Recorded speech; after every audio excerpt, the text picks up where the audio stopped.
The latest livestream update just gave us a ton of new things to look forward to in patch 1.5 of Honkai Star Rail. But there are a few things that really got me excited. The new Cavern of Corrosion Path of Darkness brings us two new relic sets, the Ashblazing Grand Duke and the Prisoner in Deep Confinement. These two new relic sets will help boost certain characters. With the Ashblazing Grand Duke, we'll finally be able to get a set that buffs characters with follow-up attacks. Certain characters will definitely see some great gains by having this.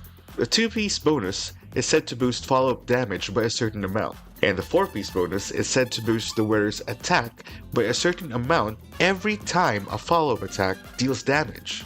And since all follow-up attacks hit multiple times, we can definitely get a decent uptime with the attack buff the 4-piece set provides. Now, it's not going to be best in slot for all characters with follow-up attacks, but at least now we have a dedicated set that specifically helps our characters with follow-up attacks.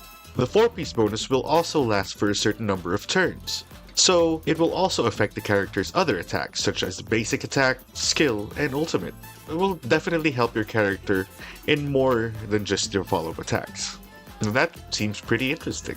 But don't forget about the other relic set, Prisoner in Deep Confinement. We finally have a set catered towards dots, or damage over time. The 2-piece bonus increases attack for the wearer by a certain amount, which is already good for any dot character. And the 4-piece bonus is also pretty interesting since it ignores a certain percentage of defense for every dot currently on the enemy. The only downside to this set is that it's capped out on a certain number of dots. But still, just like with Quantum set, anything that ignores a percentage of defense is still awesome since it affects the damage you can do towards the enemy, which might just be the best set for dot characters. Another thing that got me really excited is the introduction of the Simulated Universe World 8, as it gives us two new planar ornaments, Firmament, Frontline Glamoth, and Penacony, Land of the Dreams. For Firmament, Frontline Glamoth, we actually get an amplified version of Space Sealing Station, with the base bonus providing a certain percentage of attack, and the second half of the bonus provides another attack increase based on the character's speed. So, characters with high enough speed can really benefit from this new planar ornament set. And as for Penacony, Land of the Dreams, we get an energy regeneration increase while also increasing damage for all allies with the same element as the wearer by a certain amount. This planar ornament is huge for support characters for mono teams. But honestly, I'm just happy that it's a better option compared to Sprightly Von Whack. I'm definitely pleased to know that there are new relic sets and planar ornaments coming in Honkai Star Rail in patch 1.5, and we'll have a chance to farm double rewards when Planar Fisher and Garden of Plenty come along towards the end of the patch, giving us even more chances to get some godly pieces for our characters. I hope we get more specialized relic and planar ornaments in the future, which will help boost our favorite characters. And finally, the last thing that got me super excited was the update to Forgotten Hall and Memory of Chaos. The first major update is that now we can go back to the Forgotten Hall map and redo the encounter. This way, we might have done the wrong talents, and we could just go back and do that over again.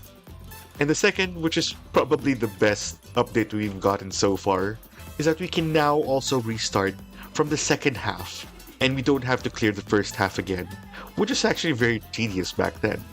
All these changes just makes Honkai Star Rail the better game, and I wish a certain game had this feature as well.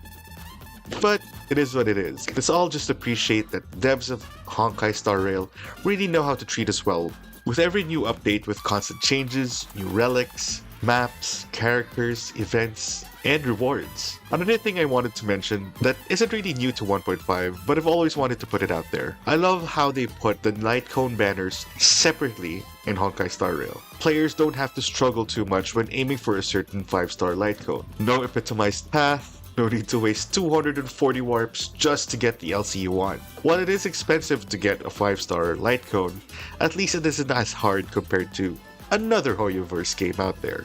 But what got you excited for the 1.5 live stream? Will you be pulling for Argenti or Huowa? Let me know in the comments down below. I'd love to hear from you.